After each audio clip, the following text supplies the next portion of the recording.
पाकिस्तान 'ਚ पंजाबी कॉन्फ्रेंसां दे सब तो वड्डे नैटवर्क पंजाबी नैशनलिस्ट फोरम वालों जी आयां नूं। पठान, बलोच, हिंदुस्तानी मुहाजर ते सिंधी अरबी निजात किस तरह ब्लैकमेलर बने। खैबर पख्तूनख्वा ते हज़ारावाल पंजाबी, पिशावरी पंजाबी, कोहाटी पंजाबी, डेरावाली पंजाबी, चित्राली, सवाती नई पख्तून,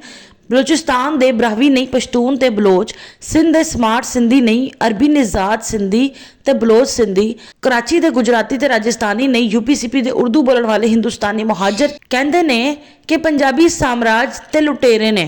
पंजाबी कहते हैं कि खैबर पख्तूनख्वा दे पख्तून, बलोचिस्तान दे पश्तून ते बलोच, सिंध दे अरबी निजात सिंधी ते बलोच सिंधी, कराची दे उर्दू बोलण वाले हिंदुस्तानी मुहाजर साजिशी ते ब्लैकमेलर ने। पठाना नूं पठान गफ्फार खान, बलोचा नूं बलोच खैर बख्श मरी, अरबी निजात सिंधियां ते बलोच सिंधियां नूं अरबी निजात GM सईद, उर्दू बोलण वाले हिंदुस्तानी मुहाजरां नूं हिंदुस्तानी मुहाजर अल्ताफ हुसैन ने जहनी दहशतगर्दी का खेल खेल के अपनी जहनी दहशतगर्दी के जरिए गुमराह करके इन्हां दी सोच तबाह करके इन्हां नूं जालम बना दिता ते इन्हां दे बच्चियां दा मुस्तकबिल बर्बाद कर दिता सी। पठान, बलोच, हिंदुस्तानी मुहाजर ते अरबी निजात सिंधी हुण पंजाब ते पंजाबी कौम ते बेबुनियाद इल्जामात लाण, बेजा तनकीद करन, तजलील करन, तौहीन करन ते ब्लैकमेल करन दे लई तोता कहानियां बना के पंजाब ते पंजाबी कौम नूं लुट्टण दे आदी बन चुके ने। पठान, बलोच, हिंदुस्तानी मुहाजर ते सिंधी अरबी निजात दी तरफों पंजाब ते पंजाबी कौम नूं ब्लैकमेल करन दे लई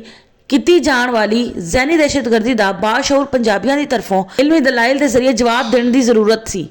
पंजाबी नैशनलिस्ट फोरम PNF की लीडरशिप पठान, बलोच, हिंदुस्तानी मुहाजर ते सिंधी अरबी निजात की जहनी दहशतगर्दी के जरिए पंजाब ते पंजाबी कौम नूं ब्लैकमेल करन दी आदत नूं खत्म करवाउण दे लई इल्मी दलाइल के जरिए जवाब दे रही है।